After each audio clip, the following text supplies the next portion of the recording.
Halo, selamat datang di Sapa Indonesia Malam. Menteri Keuangan Purbaya Yudi Sadewa mengungkap total anggaran pemerintah daerah yang mengendap di bank mencapai 234 triliun rupiah.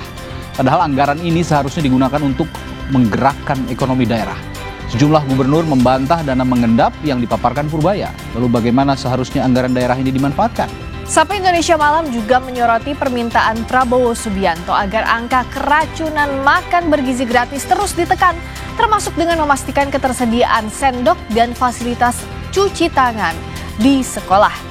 Badan Gizi Nasional juga mewajibkan menu MBG dimasak dengan air galon. Bagaimana efektivitasnya? Selengkapnya kita akan bahas di Sapa Indonesia Malam. Bersama saya Friska Clarissa. Dan saya Radi Saputro. Inilah Sapa Indonesia selengkapnya untuk Anda.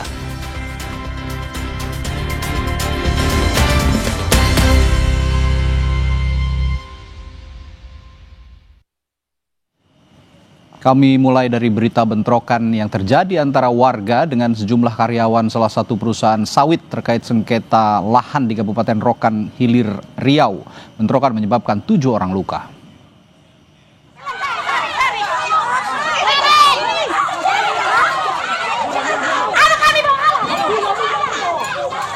Inilah detik-detik saat bentrok antara warga dan pihak perusahaan perkebunan sawit di Desa Balam Sempurna, Kabupaten Rokan Hilir, Riau. Bentrok terjadi saat warga masuk ke kawasan perkebunan sawit untuk panen buah sawit. Bentrok terjadi diduga akibat konflik lahan yang terjadi antara warga dengan pihak perusahaan. Meski sebelumnya sudah dilakukan mediasi antara kedua belah pihak. Namun belum ditemukan titik terang terkait masalah ini.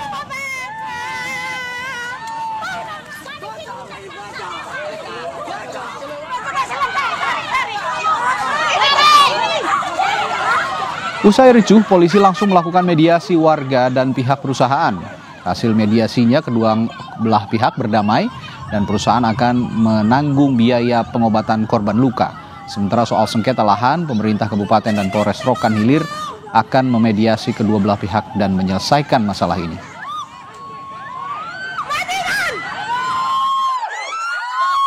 Jadi di sini saya pengen dari beberapa tuntut itu astrasana. Namun setelah ini tidak ada lagi namanya istilahnya bentrokan. Ya, saya pribadi. Ya, tidak ada bentrokan. Kenapa? Kita bisa menyelesaikan secara keluargaan. Tanggul sungai di Desa Rowosari, Grobogan, Jawa Tengah jebol sepanjang 10 meter. Jebolnya tanggul sempat membuat perjalanan kereta api Semarang-Surabaya terganggu akibat terendam air banjir. Jalur kereta api Semarang-Surabaya di kilometer 32 antara stasiun Gubuk Karangjati terendam banjir setinggi 15 cm pada Selasa malam. Perjalanan kereta dari Semarang menuju Surabaya atau sebaliknya sempat mengalami keterlambatan. Jalur kereta yang terendam banjir kembali bisa dilalui pada Selasa dini hari. Namun kereta yang melintas harus mengurangi kecepatan di 80 km per jam.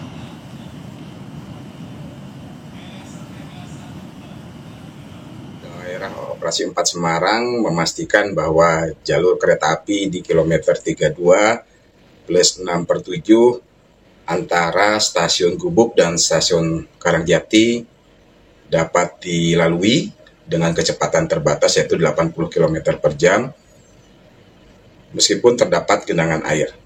Ratusan petugas tanggap darurat dari KAI Daob 4 Semarang diterjunkan untuk memastikan keselamatan perjalanan kereta api dan keselamatan penumpang. Seorang mahasiswa Saudara Institut Pertanian Bogor IPB yang ikut ekspedisi Patriot Kementerian Transmigrasi meninggal dunia saat bertugas di Fak-Fak, Papua Barat. Mahasiswa bernama Anggit Bimo Wicaksono ini meninggal karena mengalami kecelakaan lalu lintas. Menteri Transmigrasi Iftitah Sulaiman menjemput jenazah Anggit di Bandara Halim Perdana Kusuma, Jakarta. Anggit merupakan mahasiswa tingkat akhir IPB. Ia tergabung dalam tim ekspedisi Patriot Kementerian Transmigrasi dan IPB bersama 228 mahasiswa serta 57 dosen IPB lainnya. Anggit mengalami kecelakaan saat perjalanan menuju salah satu desa di wilayah Fak-Fak, Papua Barat.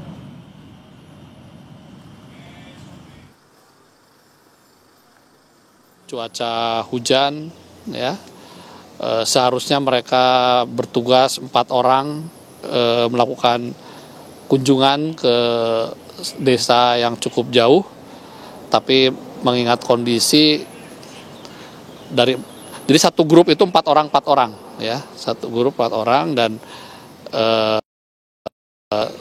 Saudara Anggit itu adalah koordinatornya ya, dan ketika mungkin karena cuaca 2 orang perempuan diminta untuk tinggal di tempat, tapi yang bersangkutan bersama seorang teman laki-lakinya akhirnya yang bertugas lah begitu ya, berkunjung, tetapi nampaknya cuaca hujan dan mengalami kecelakaan. Puluhan karangan bunga terlihat berjejer di rumah duka Anggit Bima Wicaksana di kawasan Bintaro, Tangerang Selatan. Salah satunya karangan bunga dari Presiden Indonesia Prabowo Subianto. Anggit merupakan mahasiswa Fakultas Pertanian, Program Studi Manajemen Sumber Daya Lahan (IPB) yang mengikuti ekspedisi patriot di Kabupaten Fakfak, Papua Barat. Orang tua Anggit mengucapkan terima kasih atas kepercayaan kepada anaknya yang bisa ikut dalam program ekspedisi patriot. Keluarga juga mengapresiasi Kementerian Transmigrasi yang telah mengurus semua kebutuhan jenazah Anggit. Jenazah Anggit dimakamkan di TPU Tanah Kusir, Jakarta Selatan.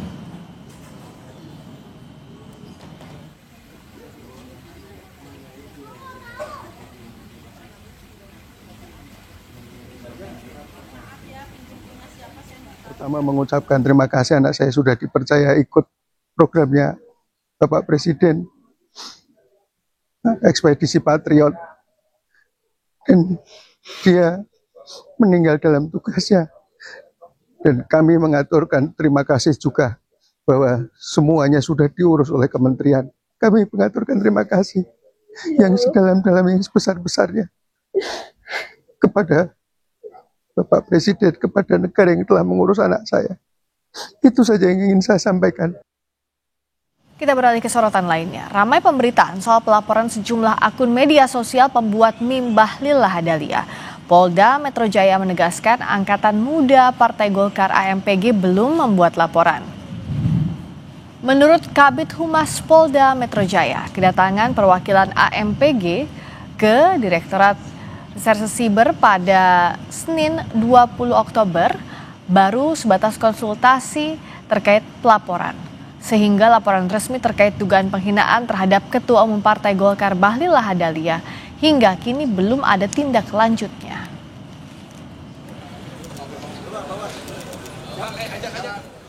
Kemarin dari Ketua AMPG itu datang ke Direktorat Siber, berkomunikasi, melakukan konsultasi. Itu tahapan yang baru kami terima, ya.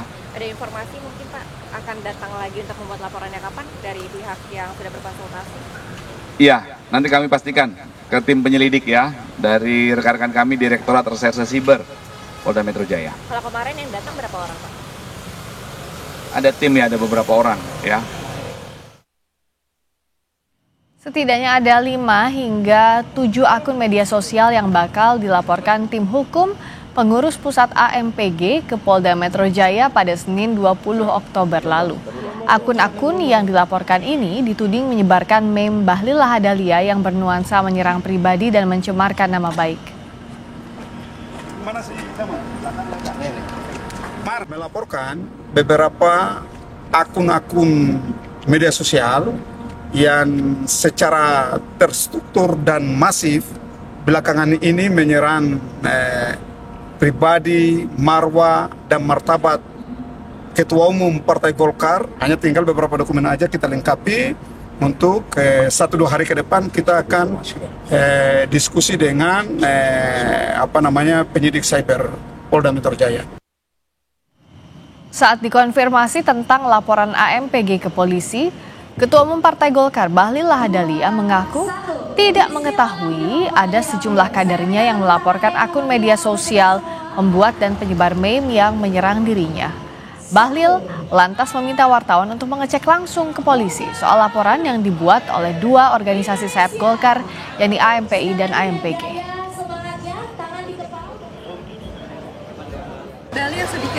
soal yang DPP API melaporkan akun yang untuk... Oh, saya nggak tahu. Nanti cek aja di sana ya. Tapi kira-kira itu pengetahuan pandangan atau gimana? Ke berita lainnya, Saudara, Menteri Keuangan Purbaya Yudi Sadewa bilang total uang pemerintah daerah yang mengendap di bank-bank pusat mencapai 234 triliun rupiah. Menurut Purbaya, pemerintah daerah perlu mengecek apakah uang itu sengaja diendapkan dengan modus untuk mendapatkan bunga deposito. Menteri Keuangan Purbaya Yudi Sadewa menyoroti besarnya uang pemerintah daerah yang mengendap hingga 234 triliun rupiah. Menurut Purbaya, penyerapan anggaran di daerah masih rendah. Padahal menurut Purbaya, uang itu seharusnya digunakan untuk menggerakkan ekonomi di daerah. Ia menyebut ada kecurigaan dari masyarakat soal dana pusat dan daerah yang sengaja diendapkan pejabat yang mengincar bunga deposito. Dia menyebut pemerintah pusat akan mengecek soal itu dan berharap pemerintah daerah melakukan hal serupa.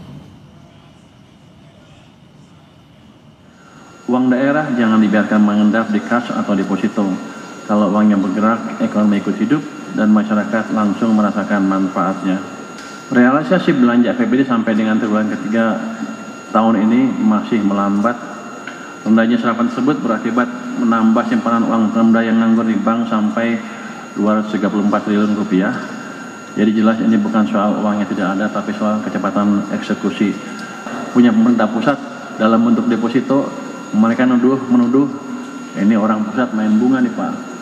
Uangnya taruh di sana, pejabatnya minta bunga dapat kickback kayak gitulah. Jadi ini harus diwaspadai, betul seperti itu apa enggak. Tapi yang jelas kalau untuk pemerintah pusat akan kita investigasi uang itu uang apa, di mana tempatnya, kenapa ada deposito segitu banyak. Jadi saya pikir Pemda juga meneliti seperti hal-hal itu. Gubernur Jawa Barat Deddy Mulyadi membantah ada dana Pemprov Jawa Barat mengendap di bank sebesar 4,1 triliun rupiah. Gubernur Deddy menegaskan bahwa angka sebenarnya hanyalah 2,4 triliun rupiah. Gubernur Jabar Deddy Mulyadi menyatakan dana Pemprov Jabar yang mengendap adalah 2,4 triliun rupiah. Menurut Deddy, dana ini sudah dialokasikan untuk biaya pembangunan berbagai proyek yang sedang berjalan dan akan dibayarkan. Deddy menambahkan dana tersebut merupakan alokasi pembayaran kepada pihak ketiga atau kontraktor yang telah menyelesaikan tugas mereka sesuai kontrak. Ketemu sama Pak Mendagrinya berarti jam berapa? Ketemu sama Pak Mendagrinya berarti Jawa Barat misalnya di data Bank Indonesia saya lihat termasuk provinsi yang endap itu. Saya malam tuh cek, saya langsung cek ke Kepala Badan Pengelola Keuangan Daerah. Uang yang di Jabar hari ini itu hanya 2,4 triliun. Nah, saya tanya 2,4 triliun lebih itu untuk apa? Pembayaran yang untuk bulan ini, Pak, itu sekitar 5 triliun. Artinya masih kurang gitu loh. Nunggu dari mana? Nunggu dari dana bagi hasil pemerintah pusat. Gubernur Sumatera Utara Bobi Nasution membantah pernyataan Menteri Keuangan Purbaya Yudi Sadewa yang menyebut dana Pemda Sumut mengendap hingga 3,1 triliun rupiah di bank. Bobi menegaskan saldo rekening kas umum daerah milik Pemprov Sumut saat ini hanya sebesar 990 miliar rupiah, bukan 3,1 triliun rupiah seperti disebut Menteri Keuangan. Meski begitu, Bobi memastikan akan mengecek ulang perbedaan data yang disampaikan pemerintah pusat. KUD kita cuma satu ya, di RKUD kita itu hanya di Bank Sumut. Hari ini saldonya di sana ada 990 miliar. Nanti coba apakah kami salah input ataukah seperti apa yang disampaikan Pak Menko 3,1 triliun. Nah ini nanti kita lihat lagi. Tapi yang di hari ini di rekening silahkan dicek, itu terbuka, boleh dicek. Silahkan RKUD kita ini 990 miliar. Menanggapi pernyataan Menteri Keuangan Purbaya yang menyatakan ada dana Pemda yang mengendap, Gubernur DKI Jakarta Pramono Anung mengakui hal itu. Pramono bilang Pemprov DKI masih menunggu transfer pusat untuk Jakarta yang rencananya dianggarkan sebanyak 10 triliun rupiah. Pramono menegaskan, jika nantinya dana tersebut akan dimanfaatkan semaksimal mungkin untuk pembangunan Jakarta. Uang daerah yang mengendap di bank-bank, termasuk di Bank Jakarta, saya sudah meminta, saya setuju apa yang disampaikan oleh Pak Purbaya, termasuk mudah-mudahan DKI Jakarta segera mendapatkan transfer dari pemerintah pusat untuk Bank Jakarta, seperti pembicaraan terakhir yang rencananya 10 triliun, pasti uang itu akan kami gunakan untuk membangun Jakarta secara baik. Sehingga dengan demikian uang-uang yang idle, kalau untuk di Jakarta pasti akan termanfaatkan. Setelahnya Menteri Keuangan Purbaya Yudisadewa kemudian juga merespons bantahan sejumlah gubernur soal jumlah anggaran provinsi yang mengendap di bank tadi. Menurut Purbaya, data yang dia sampaikan soal uang daerah yang mengendap bersumber dari Bank Indonesia. Dari BI itu dicek sama BI, harusnya betul seperti itu. Mereka harus cek lagi seperti apa dana di perbankannya mereka. Kalau dilihat datanya berbeda berarti yang didapatkan oleh pihak gubernur sama yang BI. Itu kan dari data dari Bank Sentral, itu laporan dari bank yang dilaporkan setiap saat ke Bank Sentral. Harusnya itu yang betul. Menteri Keuangan Purbaya Yudisadewa menjawab singkat soal penyebab keterlambatan pencairan atau distribusi bantuan langsung tunai BLT. Purbaya hanya menjawab belum saat ditanyai soal keterlambatan pencairan bantuan langsung tunai di PT Pos Indonesia.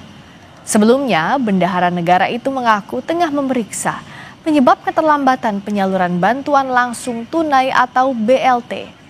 Dalam kesempatan itu, Purbaya bilang logistik masih dipersiapkan untuk penyaluran BLT. Pak Purbaya, udah ketahuan belum kendala BLT di pos? Makasih ya, kita mau ketemu. Terima kasih Pak. Ramai keterlambatan penyaluran bantuan langsung tunai atau BLT, Menteri Sosial Saifullah Yusuf menjelaskan distribusi dilakukan 2 tahap, yakni BLT reguler dan sementara. BLT reguler sudah disalurkan melalui Bank Himbara, sedangkan untuk BLT sementara masih menunggu data dan akan disalurkan lewat kantor pos. Mensos bilang BLT sementara yang diumumkan dengan penambahan penerima manfaat masih berproses. Nantinya jika pendataan dan pemadanan data BPS rampung, dalam 1 pekan ke depan akan disalurkan untuk BLT sementara ini. Penyaluran akan dilakukan di kantor pos bagi penerima BLT data terbaru, sementara penerima BLT reguler telah disalurkan. Terima kasih ya. Sebelum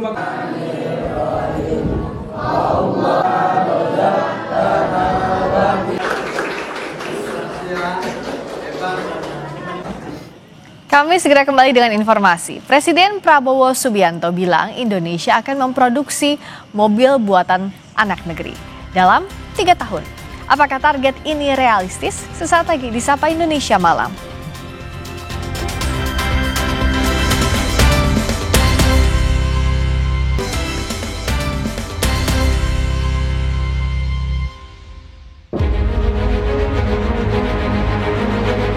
Kita akan punya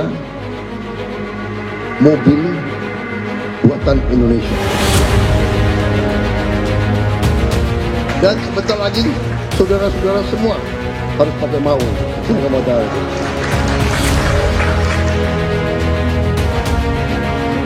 Ya, kami tentu sangat siap, harus didukung program Presiden untuk menggunakan mobil nasional dimulai dari para pimpinan.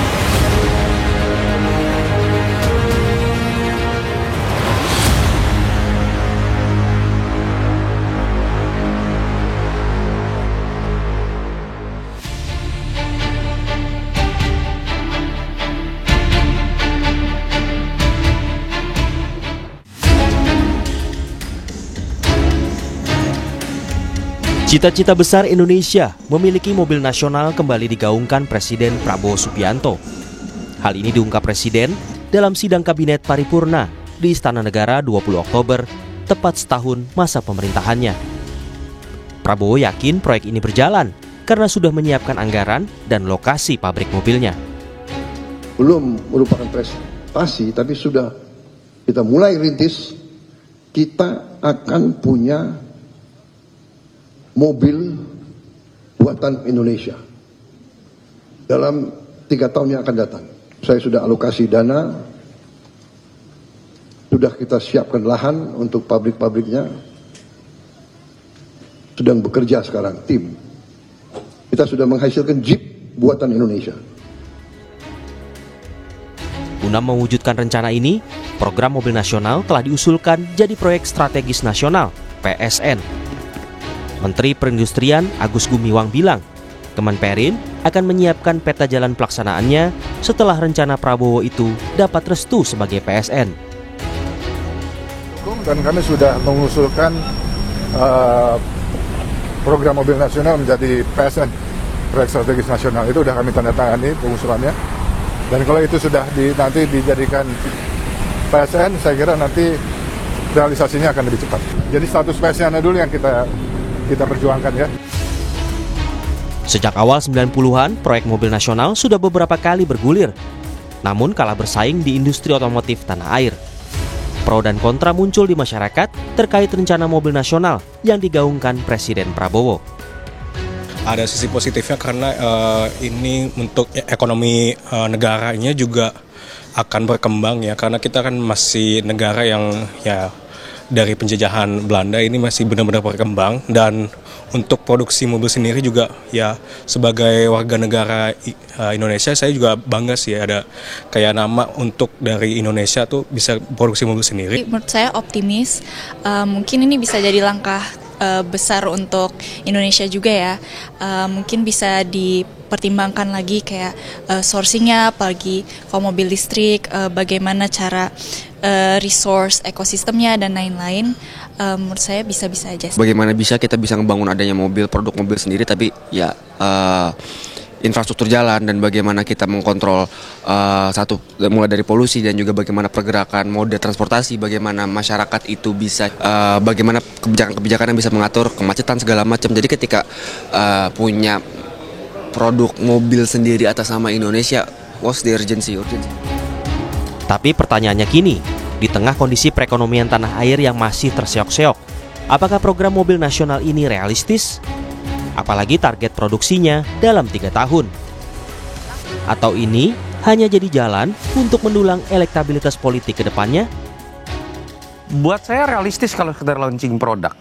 Tapi yang dibutuhkan oleh negara ini dan dibutuhkan dalam konteks membangun legacy, ini bukan bicara mengenai target 3 tahun. Ya. Tapi kita bicara mengenai faktor kualitatif, apakah ekosistemnya siap. Contoh, ketika berbicara mengenai Jepang, China, pada saat mereka fokus mengembangkan R&D, dengan kemudian kalau kita kasih contoh angka nih ya, China itu sekarang R&D-nya 2,58% dari PDB.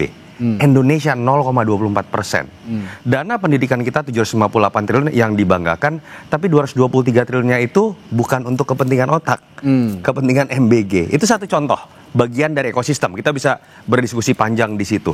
Artinya ini perjalanan panjang tadi.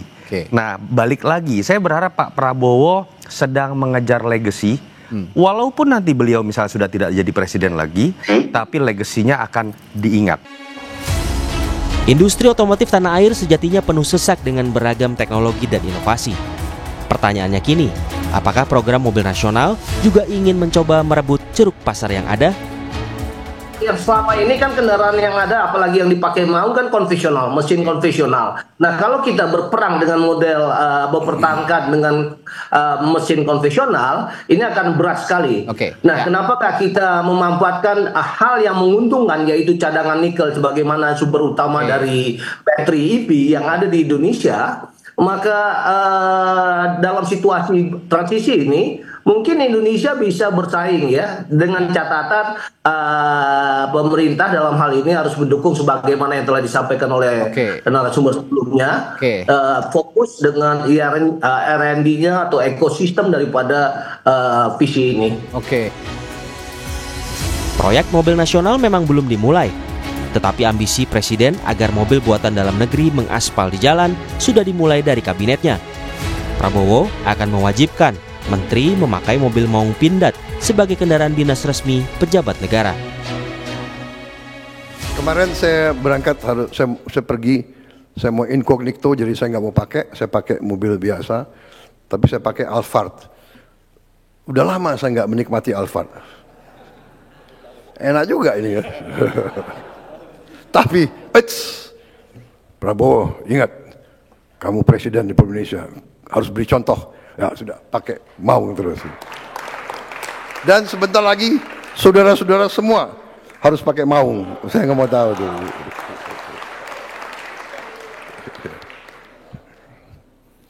Yang mobil-mobil bagus pakai kalau libur saja.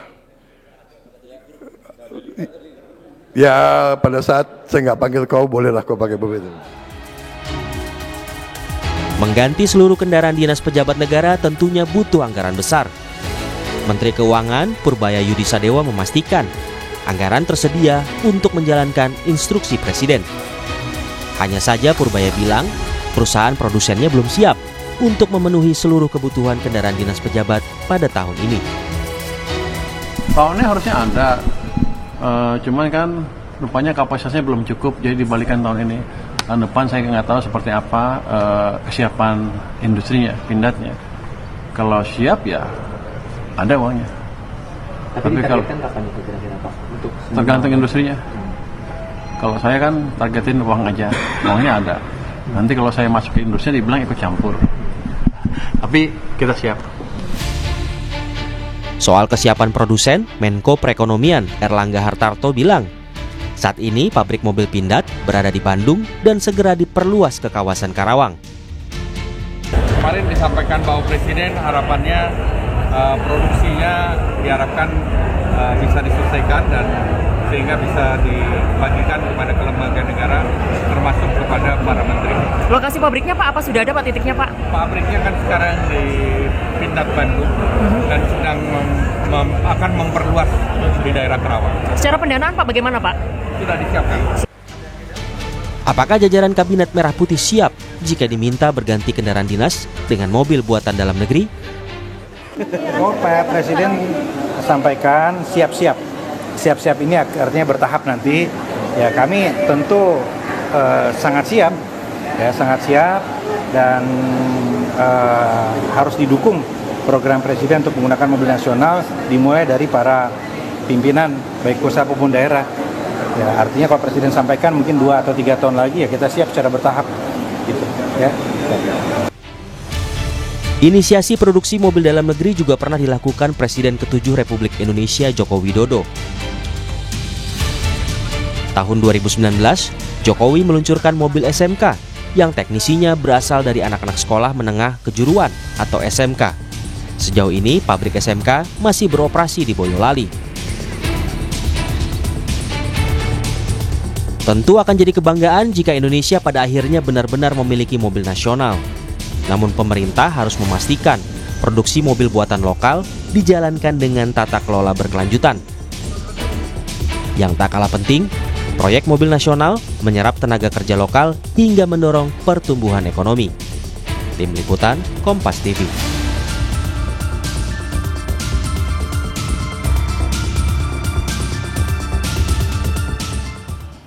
Saudara Menteri Keuangan Purbaya Yudisadewa menyebut total uang pemerintah daerah yang mengendap di bank mencapai 234 triliun rupiah. Padahal seharusnya uang itu terserap untuk memajukan ekonomi masyarakat daerah. Gubernur Jawa Barat Edi Mulyadi membantah soal dana Pemprov Jabar yang mengendap. Kami punya bahasan soal ini setelah jeda di Sapa Indonesia Malam. Tetaplah bersama kami.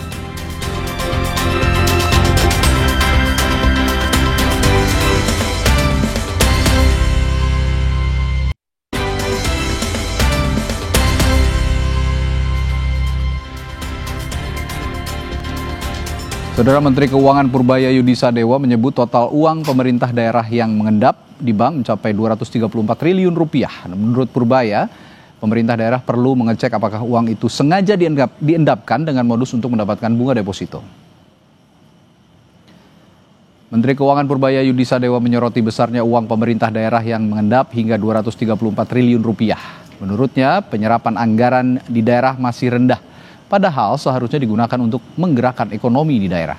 Ia menyebut ada kecurigaan dari masyarakat soal dana pusat dan daerah yang sengaja diendapkan pejabat yang mengincar bunga deposito. Pemerintah pusat akan mengecek soal itu dan berharap Pemda melakukan hal serupa.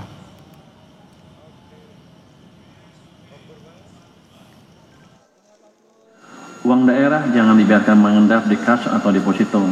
Kalau uangnya bergerak, ekonomi ikut hidup, dan masyarakat langsung merasakan manfaatnya. Realisasi belanja APBD sampai dengan triwulan ketiga tahun ini masih melambat. Rendahnya serapan tersebut berakibat menambah simpanan uang Pemda yang nganggur di bank sampai 234 triliun rupiah. Jadi jelas ini bukan soal uangnya tidak ada, tapi soal kecepatan eksekusi. Punya pemerintah pusat dalam bentuk deposito, mereka menuduh ini orang pusat main bunga nih Pak. Uangnya taruh di sana, pejabatnya minta bunga dapat kickback kayak gitulah. Jadi ini harus waspadai, betul seperti itu apa enggak. Tapi yang jelas kalau untuk pemerintah pusat akan kita investigasi uang itu uang apa, di mana tempatnya, kenapa deposito segitu banyak. Jadi saya pikir Pemda juga meneliti seperti hal-hal itu. Sementara itu Gubernur Jawa Barat Deddy Mulyadi membantah ada dana Pemprov Jawa Barat mengendap di bank sebesar 4,1 triliun rupiah. Gubernur Deddy menegaskan bahwa angka sebenarnya hanyalah 2,4 triliun rupiah. Dan menurutnya dana ini sudah dialokasikan untuk biaya pembangunan berbagai proyek yang sedang berjalan dan akan dibayarkan. Ketemu sama Pak Mendagrinya berarti jam berapa? Ketemu sama... Misalnya di data Bank Indonesia saya lihat termasuk provinsi yang ngendap itu. Saya malam tuh cek. Saya langsung cek ke Kepala Badan Pengelola Keuangan Daerah. Uang yang di Jabar hari ini itu hanya 2,4 triliun. Nah, saya tanya 2,4 triliun lebih itu untuk apa? Pembayaran yang untuk bulan ini Pak, itu sekitar 5 triliun. Artinya masih kurang gitu loh. Nunggu dari mana? Nunggu dari dana bagi hasil pemerintah pusat. Ada ratusan triliun dana pemerintah daerah yang mengendap di bank. Apakah karena kurangnya penyerapan anggaran di daerah? Kita akan bahas bersama Wakil Menteri Dalam Negeri Bima Arya, lalu juga anggota Komisi 2 DPR RI Ahmad Doli Kurnia yang bergabung dalam Sapa Indonesia Malam di sambungan virtual, dan juga ekonom Selyos Nailul Huda yang hadir di studio. Selamat malam Mas Nailul. Malam Mas. Selamat malam Pak Menteri dan juga Bang Doli. Selamat malam. Iya, saya ke Kang Bima dulu, Pak Wamen. Jadi memang ada perbedaan data Pemda dan Menkyu atau bagaimana? Data sebenarnya bagaimana soal ini? Ini memang harus diklarifikasi dulu. Pertama itu data perekaman. Karena kas daerah itu kan dinamik. Kas daerah kan tergantung seratnya, gitu ya. Jadi dari Pak Menteri Keuangan dan data dari Pak Gubernur itu harus dicocokkan mana yang lebih mutakhir begitu. Itu yang pertama. Kemudian yang kedua harus dipastikan dulu itu jenis rekeningnya apa. Apakah giro, apakah rekening kas daerah, ataukah deposito. Ya, karena begini, bisa jadi itu adalah seperti yang disampaikan Pak Gubernur, itu adalah kas daerah yang belum belanjakan. Belum dibelanjakan itu kan juga banyak faktor. Atau ada daerah yang memang menyimpan kas daerahnya dalam jangka pendek deposito. Jadi deposito yang nggak lama, yang nggak lewat tahun. Terjadi ketika ada silpa aktif, ada pencairan yang masih bisa dilakukan. Hal itu harus dijelas dulu.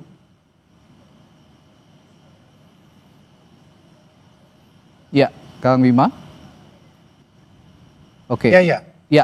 Baik. Ya. Oke, artinya gini, ini saya juga sekaligus menanyakan begitu ya. Tadi Anda mengatakan Kang Bima bahwa cek dulu itu rekeningnya apa dana ini apakah di giro, apakah deposito di mana. Tapi berdasarkan ini saya tanya berdasarkan pengalaman Anda juga pernah menjadi kepala daerah sebelumnya gitu ya, Kang Bima. Ini kalau memang ada anggaran atau dana yang belum terpakai, biasanya kendalanya ada di mana? Pertama bisa karena gagal sehingga dana itu tidak bisa dieksekusi.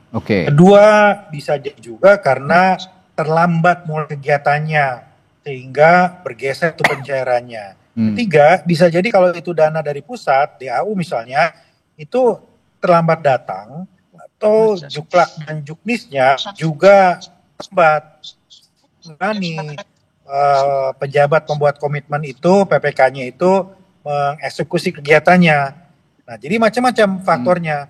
harus dilihat satu persatu. Nah, kalau kami itu diminta oleh Pak Menteri untuk cek kalau misalnya belanja itu masih minimal di bawah target, maka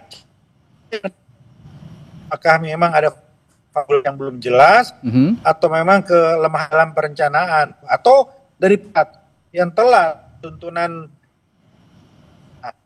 teknisnya atau mungkin DAU-nya juga tanya telat misalnya. Ya, ini Pak Wamen sebenarnya sinyalnya agak terputus-putus, komunikasinya agak terputus-putus, namun kita akan coba perbaiki sambungannya. Tadi Pak Wamen sudah menjelaskan beberapa faktor yang menyebabkan mungkin saja ada tidak terpakainya anggaran di daerah dengan beberapa faktor. Tapi saya ingin juga ke Bung Doli dulu. Bung Doli, kalau dari perspektif DPR begitu, pandangan Komisi 2, saya ingin minta pandangan Anda dulu terhadap pernyataan Menkyu Purbaya tentang dana Pemda 234 triliun yang mengendap di bank. Ini katanya akibat belanjanya lambat. Nah, ini apakah ini menunjukkan kegagalan pengawasan atas APBD atau bagaimana menurut Anda? Ya, jadi ini saya kira informasi yang baru dan mengejutkan ya, jadi sekaligus mengejutkan kita. Karena kan kita selama ini tahu bahwa ketergantungan pemerintah daerah terhadap pemerintah pusat itu kan juga tinggi dari segi fiskal ya. Jadi ketika misalnya APBN 2026 dana TKD itu diturunkan dari 900 triliun sampai sekitar 600-an triliun itu, banyak kepala-kepala daerah yang komplain, yang protes. Bahkan kita sama-sama tahu beberapa minggu yang lalu itu asosiasi gubernur kan datang ke Menteri Keuangan mempertanyakan dan meminta kepada pemerintah pusat untuk tidak diberlakukan soal pemotongan itu gitu. Nah, ini kan tentu kontradiktif ya, atau bahkan kontraproduktif kalau seandainya selama ini disampaikan ada kekurangan, ternyata apabila benar ya ada anggaran sampai 234 triliun yang mengendap di kas daerah. Nah, tentu saya kira pertama kali pernyataan yang mengejutkan ini harus ditindaklanjuti dengan soal penjelasan lebih detail, lebih lanjut ya. Harus direkonsiliasi gitu data dari pemerintah pusat dengan data yang ada di daerah sehingga tidak menimbulkan ya kontroversi baru nanti ini. Nanti kan ini akan jadi sebelum ada pengawasan, tadi pertanyaan kembali ke pertanyaan bahwa lemah atau tidaknya pengawasan dari pemerintah daerah ini, itu sebelumnya harus kita dudukkan dulu ini persoalan ini. Ini anggaran yang tadi ya, yang mana gitu, dan kemudian harus dikonfirmasi juga kepada pemerintah daerah yang mana itu sebetulnya anggaran itu sampai bisa mencapai besar 234 triliun itu. Tapi begini Bung Doli, kalau menurut Anda tadi ini sesuatu yang baru dan lumayan mengejutkan begitu. Tapi untuk sebagian publik ini juga diwakili oleh Menkyu Purbaya yang mengatakan bahwa sebenarnya modus ini sudah terlihat publik cukup lama, kecurigaannya begitu ya, dalam tadi kecurigaannya. Karena apa?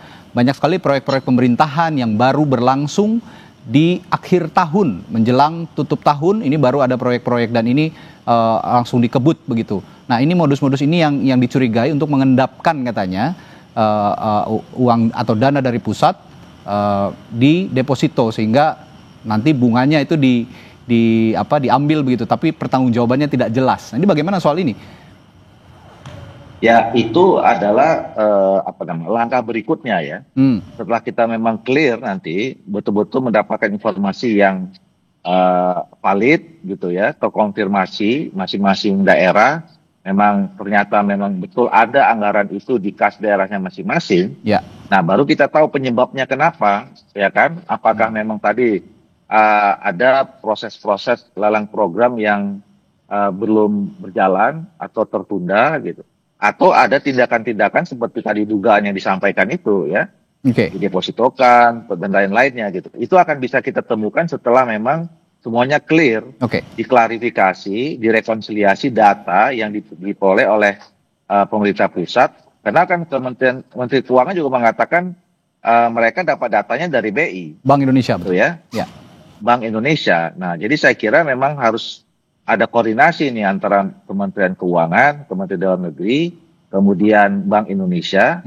Nah, bersama dengan seluruh kepala daerah Ya, supaya memang semuanya clear dan duduk perkaranya jelas gitu. Ini kan sekarang saling lempar, tapi kemudian datanya begitu ditanya, kami nggak punya datanya ada di BI gitu loh. Nah ini kan saya kira nggak harus semuanya clear gitu. Siapa pihak-pihak yang memang selama ini mengetahui persis soal persoalan ini ya harus duduk bersama gitu.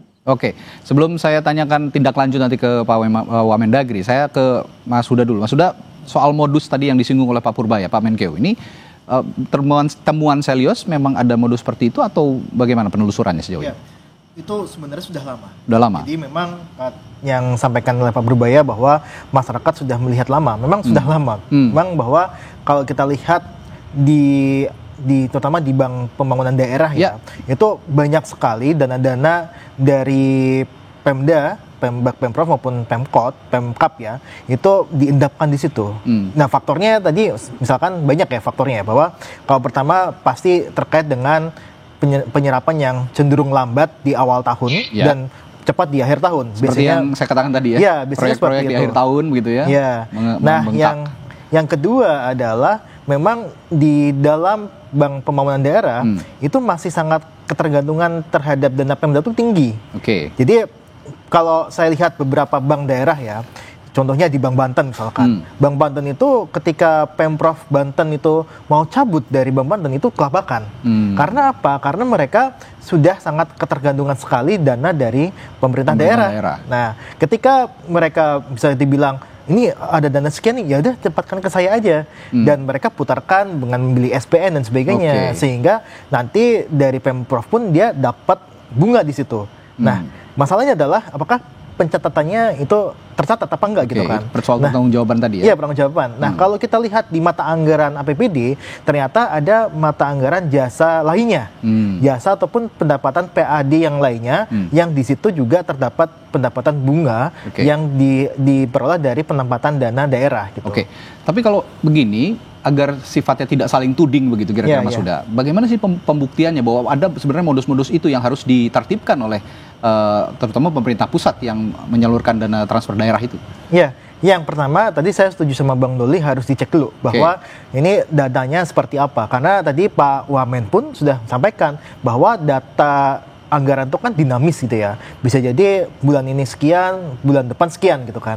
Nah itu sangat dinamis sekali, dan itu saya rasa perlu ada dicek oleh BI selaku otoritas moneter, kemudian juga dari OJK bisa ngecek di BPD seperti apa, Bank Umum seperti apa, kemudian di situ juga disinkronkan dengan dana transfer dari pemerintah pusat. Misalkan tadi DAU ataupun DBH yang sudah ditransfer oleh pemerintah itu langsung disalurkan atau ditaruh dulu di bank daerah maupun bank umum gitu ya yang ada di daerah. Nah, saya rasa ini harus ada salah satu ya bisa kita bilang buka-bukaan data lah gitu. Mungkin Bang Doli di DPR bisa memfasilitasi hal tersebut gitu kan. Nah, itu bisa kita dorong ke sana sehingga nanti clear nih. Nanti clear emang dia sumbernya dari mana, DBH, DAU, kemudian apakah memang dari besaran semua DPK yang ada di BPD berapa persen sih yang dana daerah itu? Tapi masalahnya kan pemerintah daerah di Indonesia ini banyak sekali gitu ya, dari provinsi, kabupaten, kota. Nah kalau begitu saya tanya ke Pak Wamen juga, tindak lanjutnya yang praktikal gitu, yang praktis, yang cepat, bisa segera terkoordinasikan dengan baik, bagaimana kira-kira untuk mengetahui mana data yang benar begitu Pak Wamen?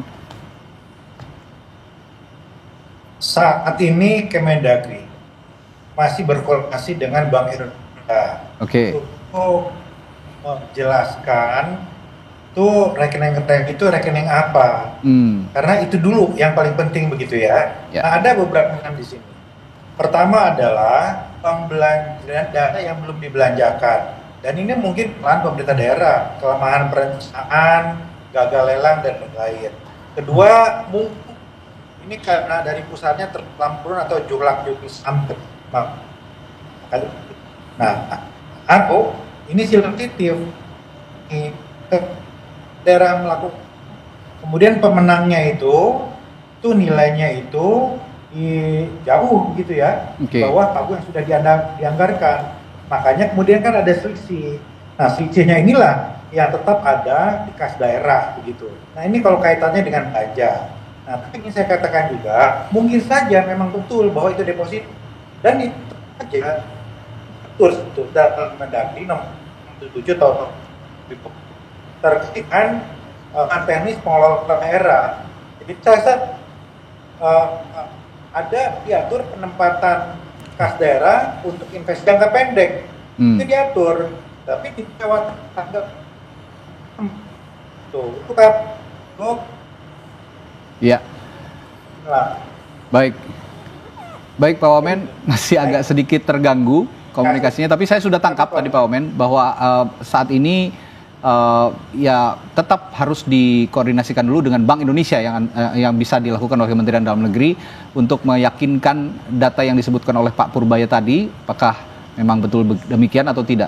Tapi nanti saya setelah jeda akan bertanya juga, jika memang ada temuan nanti oleh Kementerian Dalam Negeri ketika sudah ada cross check ke Bank Indonesia untuk daerah yang penyerapannya masih lambat dan juga ada diendapkan di akhir tahun baru digulirkan anggarannya, kira-kira ada sanksi tidak buat pemerintah daerah yang melakukan praktik-praktik seperti ini? Sesaat lagi di Sapa Indonesia Malam, tetaplah bersama kami.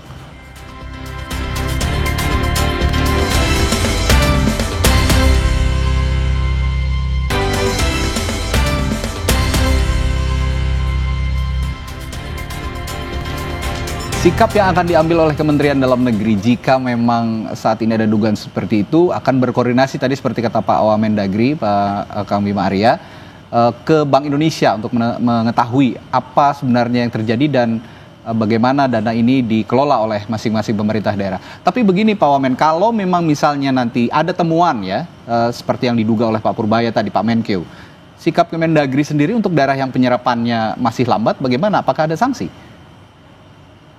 Ini kan ada dua kemungkinan. Yang pertama adalah kinerja, yang kedua adalah pidana. Kalau serapan nggak maksimal, itu adalah kinerja. Ya tentu jadi catatan Kemendagri. Dan selalu ada reward and punishment untuk itu, begitu. Artinya menuntut uang untuk berikan DHK, dana insentif fiskal, begitu. Itu kalau kinerja. Tetapi kalau pidana, itu kan artinya nanti akan jadi temuan juga oleh BPK. Kalau memang ada deposito yang mekanismenya tidak sesuai dengan aturan begitu. Nah karena itu saat ini yang sangat penting adalah proses klarifikasi dari Bank Indonesia tentang jenis-jenis rekening tadi, di bank mana saja, daerah mana saja, dan jenis rekeningnya tadi. Gitu. Saya ke Bung Doli. Bung Doli, bicara soal fasilitator, tadi juga sudah sempat disinggung oleh Mas Huda.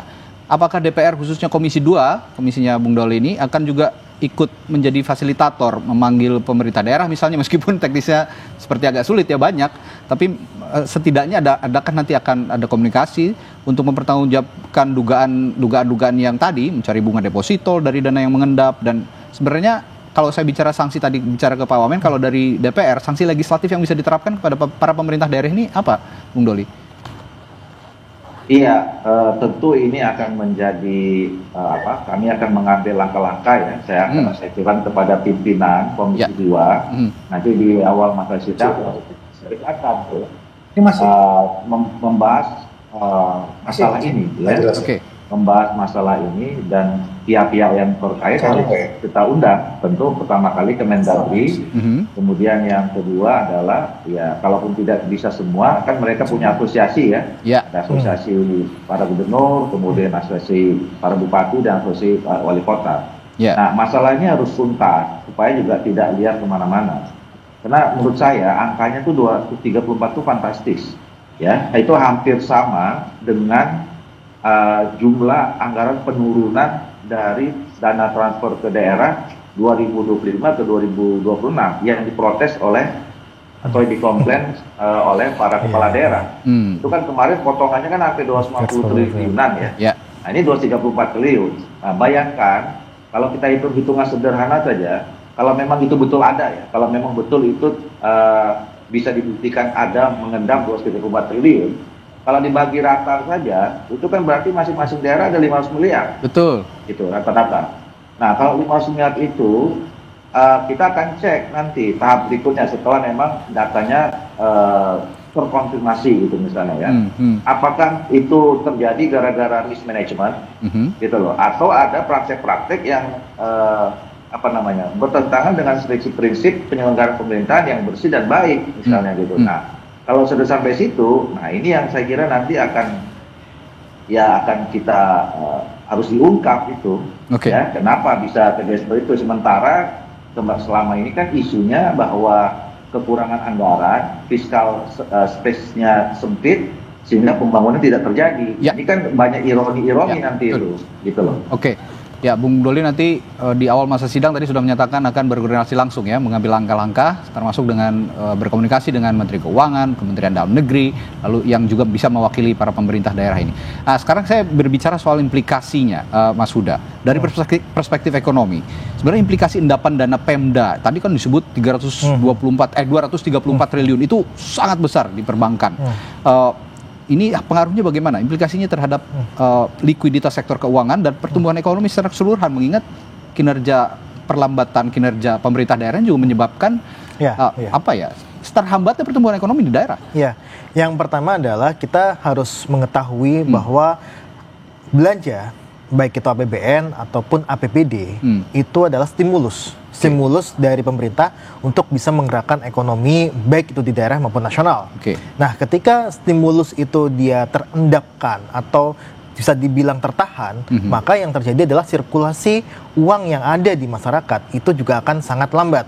Makanya kalau kita lihat, Mas, ini selalu bertahun-tahun itu kalau kita lihat belanja pemerintah di triwulan 1, triwulan 2, dan bahkan triwulan 3 itu selalu kebanyakan minus ya. Kebanyakan itu minus. Jadi akan selalu lambat dan sebagainya. Sebenarnya ini bukan cuma PR pemerintah daerah, pemerintah pusat juga terjadi hal yang serupa juga gitu kan. Nah, makanya ini selalu pasti akan berimpact kepada stimulus yang tidak optimal, kemudian ini akan menyebabkan multiplier effect dari uang itu juga akan minimal. Makanya ini yang saya rasa dampaknya ke sana. Kembali ke Pak Wamen. Sebenarnya saya ingin bertanya juga, apakah ada regulasi khusus nggak sih dari Kemendagri misalnya yang mengatur batas waktu atau mekanisme penggunaan dana daerah ini supaya tidak mengendap terlalu lama di perbankan, dan apakah regulasi itu sudah efektif, Pak Wamen?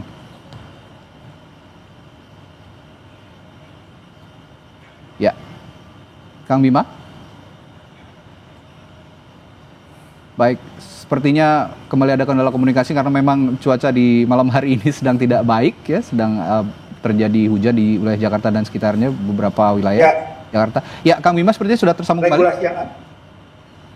Kang Bima bisa dengar suara saya?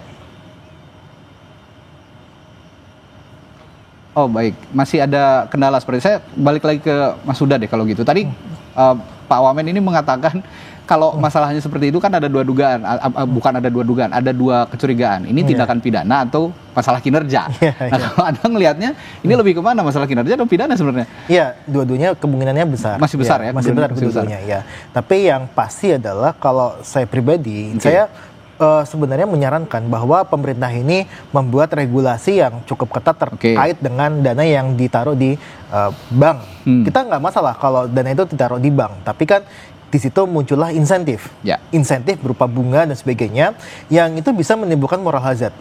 Nah, maka kalau saya pribadi sebenarnya lebih memandang bahwa ketika ingin menyelesaikan masalah ini atau meminimalkan dampak dari endapan dana ini, ya dipotonglah insentifnya, dihilangkan insentifnya. Jadi tidak. Punishmentnya begitu ya? Ya, punishmentnya seperti itu. Jadi insentif bagi bank ataupun bagi pemerintah daerah yang menaruh uangnya di bank itu tidak ada gitu kan. Jadi istilahnya tidak ada PAD yang dari perbankan. Tadi sebutkan juga sama Pak Wamen, sebenarnya ada aturan yang memang bisa digunakan justifikasi bahwa dana itu bisa ditempatkan di bank dan bisa mendapatkan bunga pengembalian dalam jangka pendek ya. Nah itu sebenarnya harusnya bisa diubah lah untuk aturan itu. Saya coba ke Pak Wamen lagi. Pak Wamen, Kang Bima sudah bisa mendengar suara saya? Sepertinya belum bisa juga. Baik, saya ke Bung Doli lagi. Bung Doli, kalau gitu rekomendasi Komisi 2. Apakah suaranya? Sebentar. Baik, Pak Wamen? Iya, baik. Jelas suara saya? Baik. Sudah cukup jelas. Saya tadi bertanya Pak Wamen, di Kementerian Dalam Negeri sendiri ada regulasi khusus nggak yang mengatur batas waktu atau mekanisme penggunaan dana daerah supaya tidak mengendap terlalu lama di perbankan? Ya, sekarang begini ya. sekali lagi diluruskan dulu, kan disampaikan angkanya besar sekali. Ya. Itu kan banyak daerah yang memang kapasitas fiskalnya besar, seperti di Jakarta, Jawa Tengah, Jawa Barat, Kalimantan Timur begitu ya. Seperti yang disampaikan oleh Pak Gubernur Jakarta, berat dibelanjakan karena proses pencairannya memang biasanya dilakukan di akhir-akhir tahun begitu ya. Jadi ini supaya mendudukan isu ini secara proporsional. Nah, yang kedua, sudah banyak aturan yang memastikan bahwa penggunaan APBD itu dilakukan secara tepat. Artinya pengesahan APBD-nya diatur apabila APBD disahkannya terlambat, maka ada konsekuensi yang diatur menurut undang-undang begitu. Tetapi kalau memang serapan yang tidak maksimal tadi, nah itu ya lebih kepada catatan-catatan atau komite dari pemerintah daerah itu di Kementerian Keuangan dan Kementerian Dalam Negeri yang merujuk pada reward and punishment dalam pemberian dana-dana insentif kepada daerah gitu. Oke. Saya ke Bung Doli dari perspektif legislator. Sebenarnya rekomendasi Komisi 2 untuk merevisi misalnya undang-undang terkait otonomi daerah supaya realisasi belanja ini bisa lebih cepat sehingga dana yang menumpuk-menumpuk tadi di perbankan bisa dimanfaatkan segera untuk program rakyat. Bagaimana, Bung Doli? Prinsipnya kan adalah kita menginginkan ya, negara menginginkan agar semua proses pembangunan itu bisa berjalan dengan baik dan cepat. Ya. Jadi kita mendorong supaya daerah-daerah termasuk pemerintah daerah itu melakukan percepatan pembangunan dalam rangka bagian dari percepatan pembangunan nasional. Nah, oleh karena itulah kemudian pemerintah berkomitmen kalau daerah-daerah yang memang dianggap masih memerlukan adanya dana transfer pusat ke daerah itu diluncurkan, kira-kira begitu. Nah, tapi memang harus ada komitmen ya, harus ada komitmen dari kita semua bahwa dana dari manapun berasalnya, apakah dari PAD atau kemudian dari dana transfer pusat, ya itu harus dikelola dengan baik. Nah, makanya saya kira nanti ke depan mungkin perlu dirumuskan regulasi baru ya, yang lebih tepat ya, yang lebih mendorong supaya penggunaan dana transfer pusat itu memang betul-betul tepat sasaran, tepat guna. Nah, tapi juga sebelumnya saya kira nanti kita harus juga sampai kepada kembali membicarakan tentang hubungan keuangan pusat daerah ya. Yang selama ini juga jadi ketika para gubernur kemarin menyampaikan itu kan salah satu ujungnya adalah bagaimana ada pengaturan ulang tentang konsep hubungan keuangan pusat daerah, sehingga memang kinerja masing-masing pemerintahan baik pusat maupun daerah itu betul-betul bisa maksimal dan kemudian fair dan adil ya bagi masing-masing seluruh daerah, dan sehingga itu berdampak kepada percepatan pembangunan yang kita harapkan tadi itu. Oke. Terakhir saya ke Mas Huda, kita bicara solusi kalau begitu. Sepertinya proses ini cukup panjang ya, akan memakan waktu yang cukup panjang sehingga pembangunan di daerah juga kan tetap harus berjalan. Sehingga pertanyaan saya, menurut analisis dari Selios misalnya, apakah lambatnya belanja ini lebih sering disebabkan oleh faktor struktural seperti birokrasi atau faktor eksternal seperti inflasi? Dan apa solusi ekonomi untuk mengatasinya kira-kira sambil juga paralel menunggu proses yang sedang berlangsung? Ya, yang paling utama sebenarnya faktor dari perencanaan program yang memang masih sangat tantangannya masih sangat banyak, implementasinya kadang kurang baik dan sebagainya. Nah, maka dari itu kalau saya pribadi sebenarnya yang solusi yang jangka pendek ya yang bisa diterapkan adalah tadi Pak Wamen itu merevisi, meminta revisi untuk peraturan dalam negeri, Permendagri ataupun nanti di PMK Kemenkyu itu juga bisa adalah untuk batasan bahwa dana idle di bank itu tidak boleh lebih dari 3 bulan.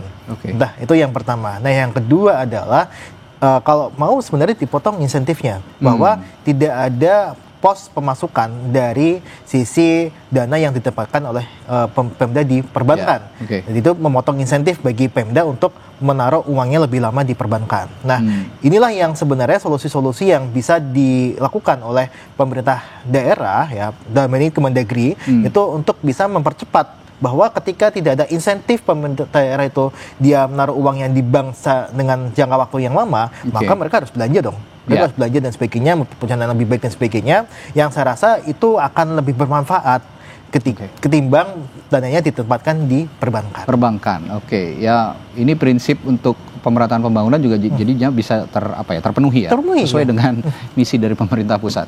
Baik, terima kasih sudah meluangkan waktu Mas Huda untuk berbincang malam hari ini, termasuk juga untuk Pak Wamen dan juga Bung Doli. Terima kasih sudah meluangkan waktunya untuk berbincang malam hari ini. Kita jumpa lain waktu. Pak Wamen, Bung Doli dan Mas Huda, selamat malam, sampai jumpa. Malam. Saudara, mantan pelatih Timnas Indonesia Shin Tae-yong menyatakan siap memilih Timnas Indonesia jika ada tawaran, meskipun ada pilihan dari tim lain. Kami punya informasi soal ini setelah jeda, tetaplah di Sapa Indonesia Malam.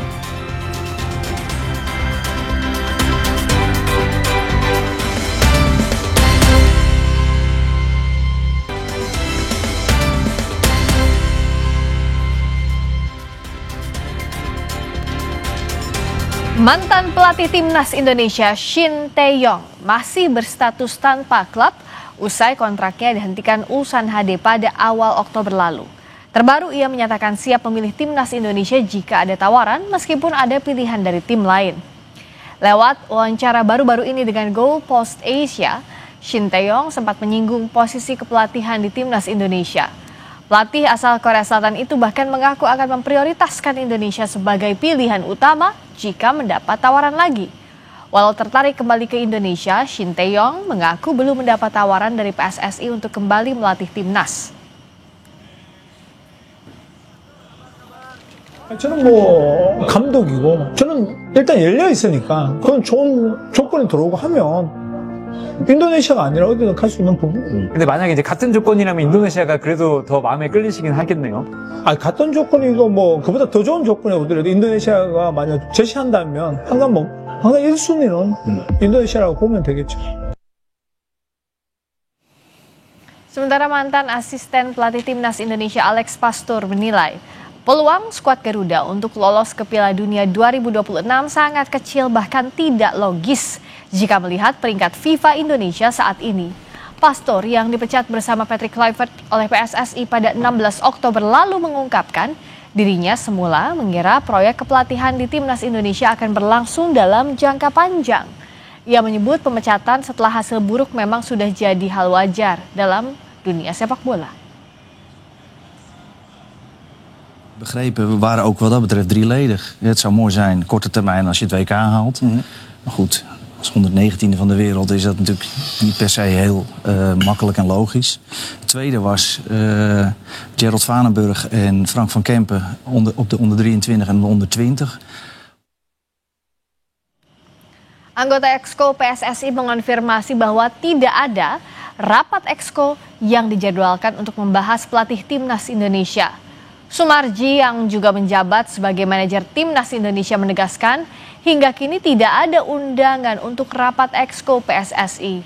Sebelumnya, Wakil Menteri Pemuda dan Olahraga Taufik Hidayat mengatakan PSSI akan mengadakan rapat Exco untuk membicarakan pelatih baru.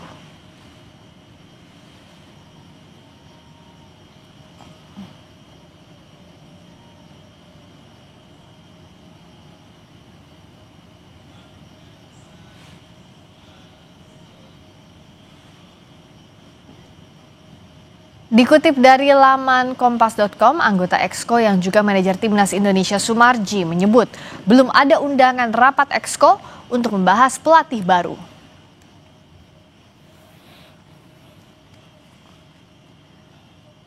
PSSI masih belum menentukan pelatih Timnas yang baru menggantikan Patrick Kluivert. Namun sejumlah nama ramai dibicarakan publik. Nama mantan pelatih Timnas Indonesia Shin Tae-yong kembali mencuat. Secara terang-terangan, STY juga membuka hati jika tawaran datang dari PSSI. Kemudian ada Jesus Casas. Ia pernah menjadi pelatih Irak dari 2022 sampai 2025 dan meraih juara Piala Teluk 2023.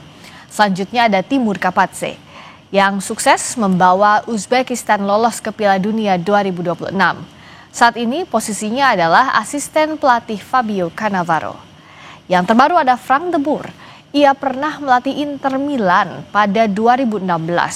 Sempat juga menangani Timnas Belanda dari 2020 sampai 2021.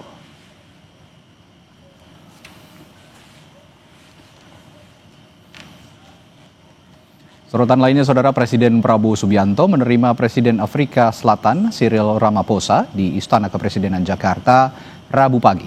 Pertemuan untuk memperkuat hubungan diplomatik kedua negara yang terjalin sejak tahun 1994. Presiden Prabowo dan Presiden Ramaphosa beserta kedua delegasi kemudian menggelar pertemuan bilateral. Pertemuan ini fokus pada perluasan kerjasama di berbagai bidang, khususnya ekonomi.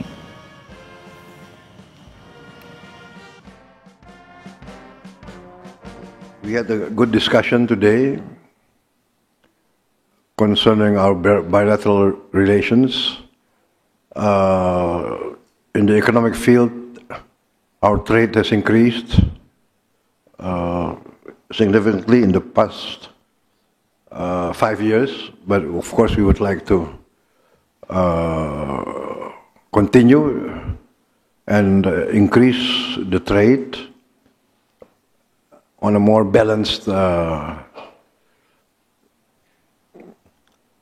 situation. Kita beralih ke informasi. Peringatan Hari Santri di Surabaya digelar dengan mengenakan pakaian muslim lengkap. Selain menggelar apel, peringatan Hari Santri juga diisi pengumpulan donasi bagi korban Ponpes Al-Khazini. Peringatan Hari Santri di kota Surabaya dipusatkan, salah satunya di lapangan Sekolah Madrasah Aliyah Negeri Surabaya dengan menggelar apel Hari Santri. Menariknya, seluruh peserta apel, baik guru, perwakilan pondok pesantren hingga siswa dan santri menggunakan pakaian muslim lengkap. Dalam acara ini juga diserahkan donasi secara simbolis bagi keluarga korban tragedi Pondok Al-Khazini dari kantor Kementerian Agama Kota Surabaya.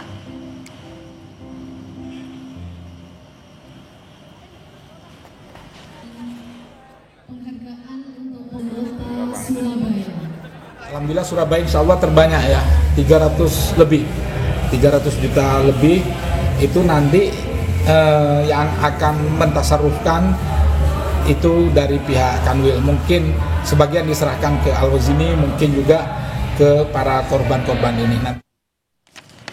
Peringatan Hari Santri juga diselenggarakan di Blora, Jawa Tengah. Ribuan santri mengikuti upacara peringatan Hari Santri di alun-alun Blora. Selain upacara, sebanyak 100 santri tahfiz Quran menerima beasiswa yang nilainya Rp2 juta per orang.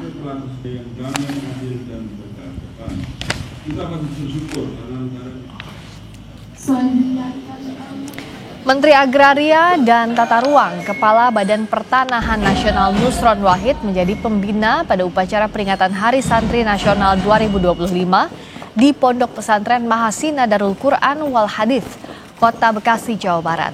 Ia mengajak seluruh santri di Indonesia untuk meneguhkan tekad menjadi generasi yang mampu menyejahterakan rakyat dan memajukan bangsa.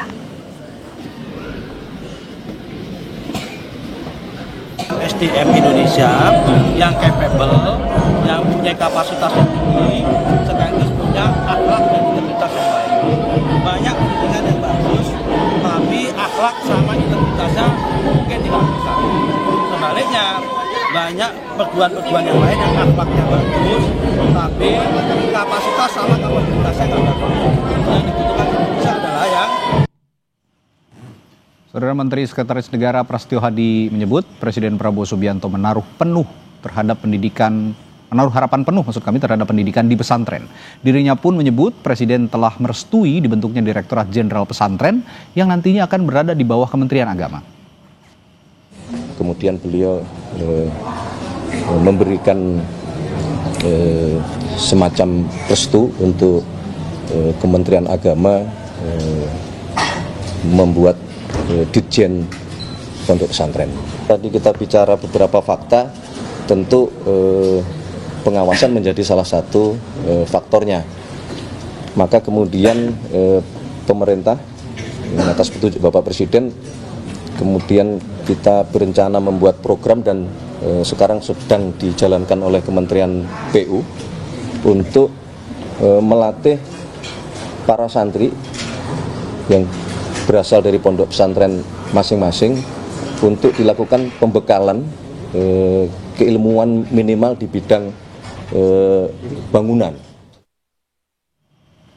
Presiden Prabowo Subianto meminta Badan Gizi Nasional untuk melakukan evaluasi dan terobosan untuk menekan angka keracunan makanan penerima manfaat MBG.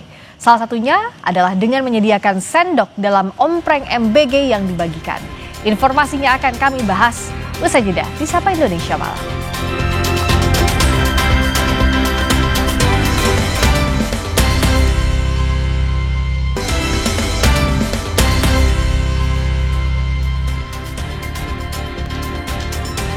Kembali di Sapa Indonesia Malam bersama saya Friska Clarissa.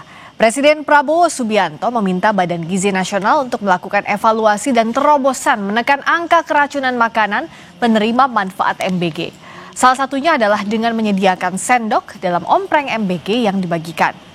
Prabowo meminta Kepala BGN untuk membuat prosedur pelaksanaan MBG secara ketat dengan menggunakan alat-alat terbaik dan menyinggung kebiasaan orang Indonesia yang kerap makan tanpa bantuan sendok. Ia pun turut meminta para guru dan orang tua membiasakan anak mencuci tangan dengan menggunakan sabun. Ada 36 juta manusia, hampir. Tetapi kita juga harus yakinkan para guru-guru dan semua yang terlibat untuk mendidik anak-anak kita untuk kalau mau makan pakai tangan harus cuci tangan dengan sebaik-baiknya. Berarti di tiap sekolah harus tersedia air yang bersih juga dengan sabun. Tapi sebaiknya kita mulai didik anak-anak kita karena namanya anak-anak. Mungkin dia merasa sudah dicuci atau dia apa dan sebagainya, ya mungkin kita harus sekarang Kepala BGN mungkin sudahlah dibagi aja sendok yang sederhana, ya. Tidak apa-apa, ya kan? Saya kira sendok itu tidak terlalu mahal, ya. Walaupun saya tahu kebiasaan rakyat kita memang lebih enak makan pakai tangan. Sebelumnya, Kepala Badan Gizi Nasional Dadan Hindayana mewajibkan menu makanan MBG dimasak dengan air galon atau air yang melalui proses sertifikasi.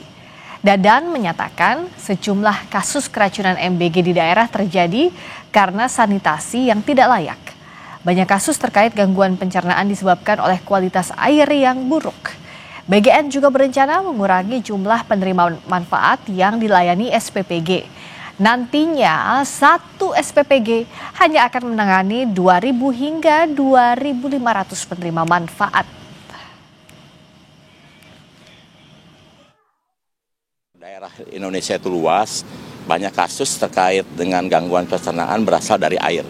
Oleh sebab itu air yang digunakan pada masak makan bergizi itu harus air yang bersertifikat atau boleh dikatakan air galon lah. Atau isi ulang yang memang sudah melalui proses sertifikasi untuk menghasilkannya. Karena di Indonesia kualitas air masih belum rata sehingga kita terapkan kebijakan itu. Kita sekarang tetapkan kebijakan bahwa penerima manfaatnya rata-rata antara 2.000 sampai 2.500 dan boleh dilanjutkan sampai 3.000 kalau di SPPG itu ada ahli masak yang bersertifikat. Usai wacana penggunaan air galon dalam pengolahan MBG, kini muncul lagi perintah Presiden yang meminta MBG disediakan sendok. Hal ini merupakan langkah yang diambil sebagai salah satu antisipasi keracunan makanan karena MBG. Kita akan bahas bersama dengan Dr. Tan Sotien, ahli gizi, dan juga Irma Suryani Caniago, anggota Komisi 9 Fraksi Partai Nasdem. Selamat malam Dr. Tan, juga Mbak Irma. Selamat malam pemirsa, selamat malam Kompas TV. Selamat malam. Selamat malam semuanya. Selamat malam, dengan Friska di sini, senang bisa bertemu lagi. Saya ke Dr. Tan dulu. Ada banyak memang poin-poin evaluasi terkait dengan kasus keracunan MBG. Tapi kalau bicara 2 poin yang terakhir disampaikan pemerintah, yang pertama soal sanitasi, air galon wajib untuk memasaknya termasuk juga dengan penyediaan sendok. Apakah ini bisa jadi langkah untuk mengurangi jumlah keracunan, Dr. Tan? Begini ya, ini kelihatan banget, saya mau mulai dari Pak Presiden dulu ya. Kelihatan banget Bapak Presiden kita itu memang tidak terpapar dengan yang disebut dengan HACCP.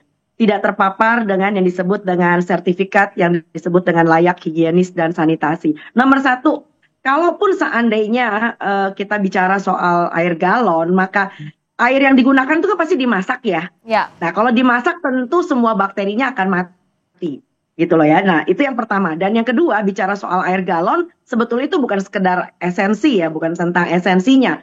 Yang kita lihat bahwa faktanya yang keracunan itu kan karena nomor satu, ternyata nasinya berlendir. Lalu kemudian ada belatungnya. Lalu itu nggak ada hubungannya dengan air galon gitu loh ya. Jadi dari pemilihan bahan baku, dari cara masak, bahkan ada ayam yang belum mateng. Ayam yang kalau dibelah tengahnya masih belum matang. So ini nggak ada urusannya dengan air galon, nggak ada urusannya dengan sendok, nggak ada urusannya dengan makan pakai tangan gitu loh ya. Buktinya banyak anak-anak juga makan pakai tangan juga nggak ada apa-apanya gitu, nggak ada masalah gitu ya. Kembali pada Anda. Nah kalau tata kelolanya berarti yang harus diperbaiki Dokter Tan, prosesnya dari mulai bahan baku sampai proses memasaknya harusnya dievaluasi. Nah sebenarnya bagaimana untuk evaluasi yang sebenarnya bisa efektif untuk mengurangi jumlah keracunan? Karena banyaknya faktor tadi ya Dokter Tan dari kasus keracunan yang ditemui. Ya, jadi sebetulnya yang namanya pelatihan sampai dengan simulasi itu mestinya kan sudah harus dilakukan sebelum MBG ini berjalan. Nah kalau di negeri kita kan kebalik. Udah ada kejadian baru ribut nih, bikin sertifikasi, bikin pelatihan. Jadi ini memang tata kelolanya memang kacau balau gitu loh. Jadi kalau menurut hemat saya ya memang coba deh kita beresin dulu dengan tata kelola, HACCP-nya dibenerin, sertifikat bukan diburu-buru supaya SPPG-nya menjadi halal gitu ya. Tapi betul-betul kita menjalankan sesuai dengan aturan yang berlaku. Lalu kemudian monitoring, evaluasi dan supervisi itu wajib dan harus hukumnya. Karena kita nggak bisa mengandaikan bahwa mereka udah dilatih, apalagi kalau pelatihannya di ruangan hotel, apalagi ruangan training, tidak betul-betul hands on gitu ya, nggak betul-betul kita liatin di tempat mereka kerja dan mereka. Jadi ini sesuatu hal yang sifatnya skill tidak sama dengan kognitif. Kalau kognitif bisa lah pelatihannya kita lewat training macam di hotel, di ruangan seminar. Tapi kalau kita bicara skill, ini ala bisa karena biasa. Kembali pada Anda. Nah, saya akan tanya ini ke Mbak Irma. Kalau tadi ada banyak faktor di RDP yang sudah kita lakukan bersama BP POM maupun dengan Kementerian Kesehatan, harusnya sudah tahu kan hasil dari RDP itu sudah dijelaskan satu persatu bahkan ya, secara menyeluruh, mulai dari ketersediaan air bersih, kemudian SDM yang memang profesional, kemudian orang-orang yang memang paham dengan bagaimana cara melakukan ya, bagaimana cara memanage tata kelola makan bergizi, kan semuanya memang harus dievaluasi secara komprehensif. Itu yang dilakukan Komisi 9 ketika kami RDP dengan Badan Gizi Nasional gitu. Benar kata Dokter Tan tadi, nggak perlu juga yang namanya sertifikasi itu diburu-buru. Karena saya dari awal sudah menyampaikan bahwa untuk bisa melakukan evaluasi terhadap SPPG, yang pertama lihat dong sanitasinya seperti apa. Kemudian lihat juga bagaimana mereka mengatur ruangan demi ruangan yang ada di dalam SPPG. Contoh, ada ruang penyimpan kering dan ruang penyimpan basah. Ruang penyimpan basah itu kan seperti chiller dan lain sebagainya. Ada nggak itu? Kan seperti itu. Nah kemudian untuk rak-rak meletakkan food tray itu juga seperti apa. Bahkan sampai sekarang saya masih melihat di daerah saya, di dapil saya, itu food tray yang sudah dicuci itu digeletain di lantai. Walaupun katanya di lantai itu sudah ada karpet. Menurut saya justru malah nggak bagus diletakkan di karpet. Karena karpetnya bisa jadi banyak kuman gitu. Nah yang begini-begini kan harusnya dievaluasi secara menyeluruh, itu bukan sekedar sertifikasinya seperti yang Dokter Tan bilang tadi. Saya sepakat sekali. Maka yang harus dilakukan adalah step by step prosedur yang sudah kami sampaikan ketika di RDP itu diikutin gitu loh. Tata kelolanya, prosedurnya itu diikutin. Jadi yang SPPG yang sudah ada, walaupun dia belum terkena masalah atau kasus, tapi tetap saja prosedur yang sudah kami tetapkan itu harusnya dijalankan gitu loh. Itu yang penting, jangan malah sekarang masuk lagi ke air galon. Ini kan business of usual artinya, gitu loh. Bukan perubahan tata kelola yang menuju zero accident gitu ya. Tapi justru ngambil lagi nih proyek baru gitu loh. Mohon maaf ya. Jadi seolah-olah nih ada proyek baru lagi nih kerjasama dengan air galon misalnya begitu. Jangan sampai memunculkan proyek baru tapi tidak menyelesaikan masalah yang ada. Nah, berikutnya nggak menyelesaikan, justru ini akan menjadi protes lagi dari banyak masyarakat. Step by seperti step yang Dokter untuk Tan melakukan. bilang, mohon maaf, seperti yang Dokter Tan bilang tadi, bahwa air galon itu kan juga dimasak. Sama kalau kita air biasa pun, kalau airnya bersih dan dimasak, menurut saya juga nggak akan ada problem. Gitu. Jadi bukan di situ masalahnya yang harus dibenerin. Agar step by step ke pangkal masalahnya bisa dilakukan dalam waktu cepat, secara bertahap, dari mana kita bisa memulainya? Usai jeda di Sapa Indonesia Malam, kami kembali.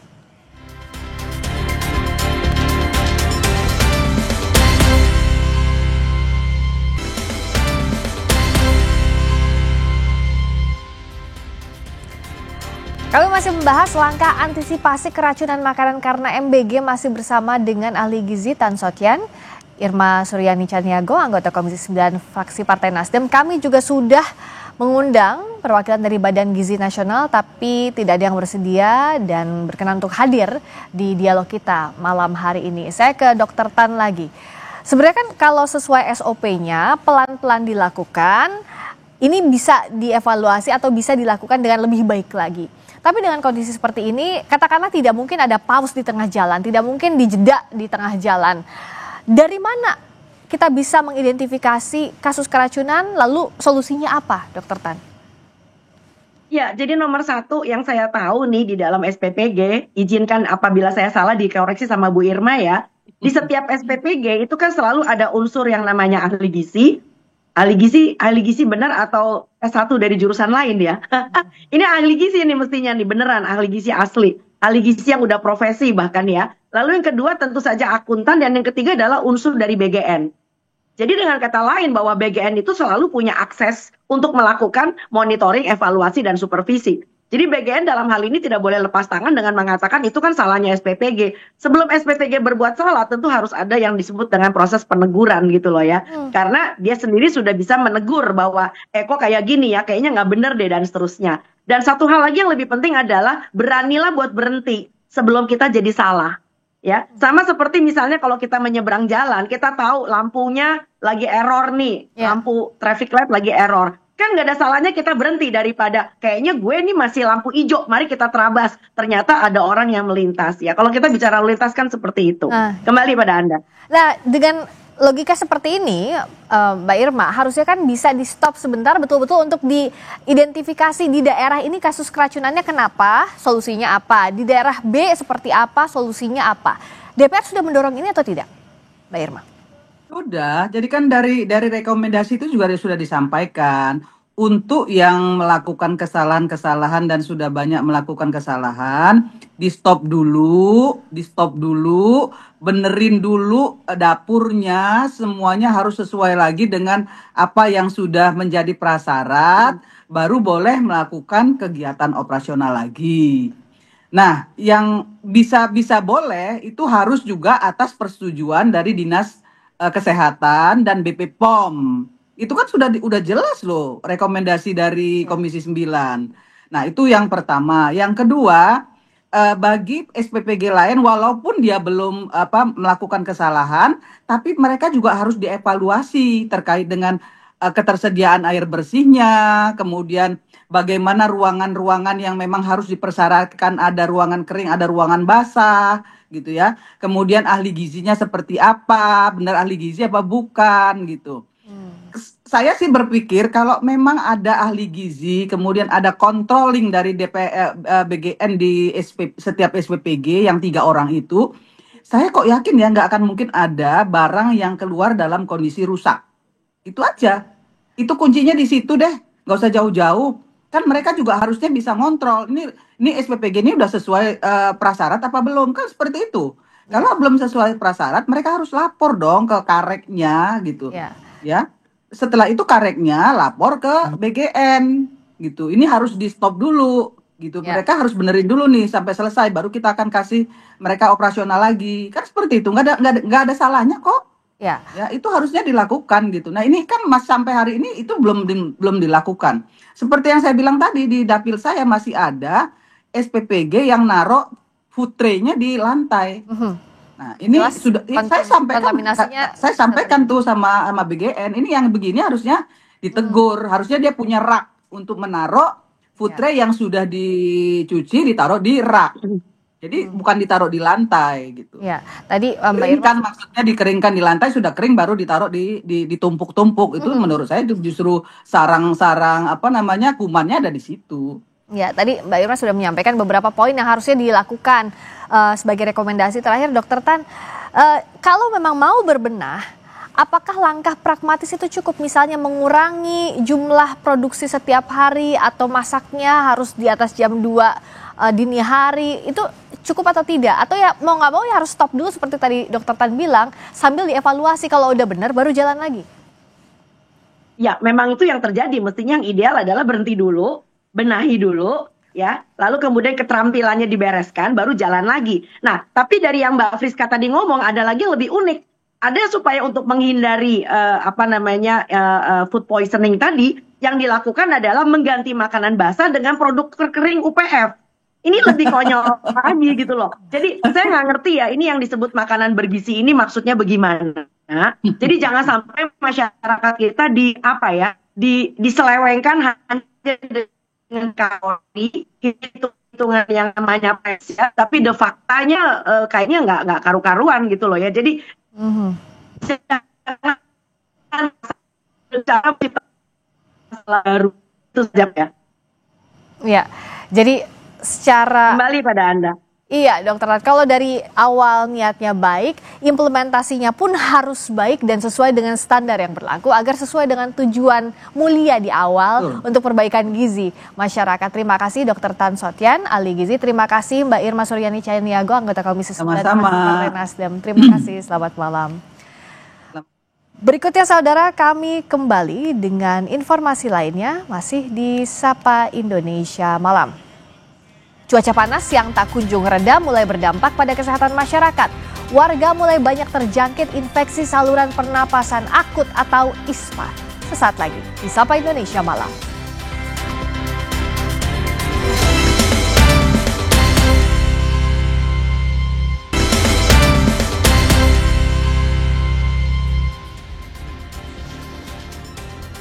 Saudara, cuaca panas yang tidak kunjung reda mulai berdampak pada kesehatan masyarakat. Warga mulai banyak yang terjangkit infeksi saluran pernapasan akut atau ISPA.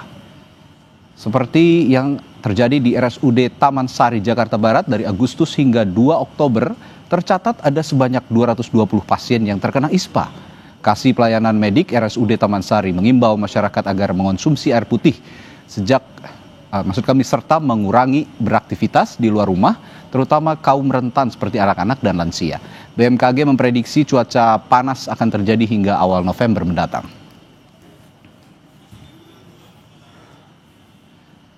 Secara umum terjadi kenaikan kasus ISPA sekitar 1,5 kali lipat dibandingkan bulan sebelumnya, karena pada bulan ini yaitu bulan Oktober memang terjadi peralihan musim antara musim kemarau dan musim hujan, dan juga cuaca yang ekstrim yaitu panas yang sangat ekstrim ya dan sesekali hujan itu membuat tubuh kita juga menjadi sangat rentan terkena penyakit, dalam hal ini ISPA, pneumonia maupun demam berdarah. Mencegah dehidrasi tentunya dengan cara kita banyak minum air putih yang biasanya 2-3 liter per hari, ini 3-4 liter per hari. Minum 1 gelas sebelum dan sesudah sholat ya, itu jangan minum langsung sekaligus ketika haus karena nanti akan dibuang lewat urin saja dan akhirnya tetap dehidrasi. Hujan deras disertai angin kencang dan petir mengguyur Jakarta sejak petang tadi. Seperti terpantau di Jalan MH Tamrin, Jakarta Pusat. Hujan yang turun bersamaan dengan waktu pulang kantor ini mengakibatkan kemacetan di Jalan MH Tamrin. Hujan dengan intensitas sedang juga masih terus berlangsung hingga malam hari ini.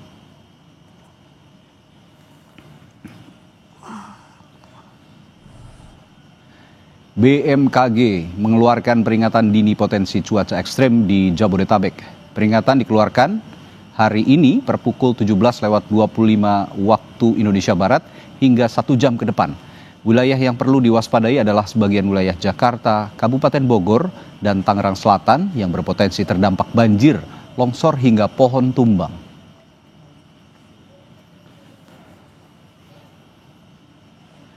Sementara pada update peringatan dini potensi cuaca ekstrim di Jabodetabek pada pukul 18.00 waktu Indonesia Barat hingga 2 jam ke depan, wilayah yang perlu diwaspadai adalah sebagian wilayah Jakarta Barat, Kota Depok, serta Kota dan Kabupaten Tangerang.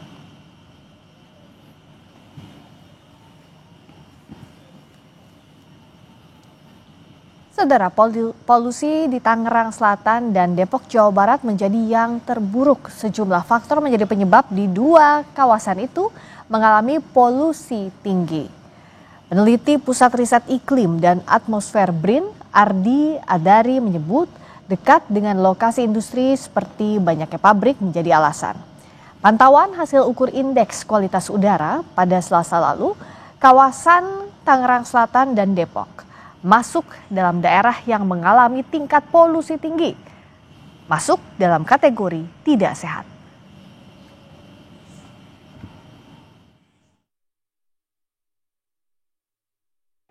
Ya, salah satu himbauan yang bisa kita berikan ke masyarakat adalah menggunakan, kalau bisa gunakan masker. Maskernya kalau bisa yang standar ya, yang bisa menyaring partikulat di bawah 10 mikron misalkan dari masker N95 dan sejenisnya. Informasi tadi sekaligus mengakhiri Sapa Indonesia malam hari ini dan kami ingatkan Anda agar jangan lupa cukupi kebutuhan air mineral Anda setiap hari serta rasakan kesejukannya. Saya Radhi Saputro. Dan saya Friska Clarissa, terima kasih. Selamat malam. Sampai jumpa.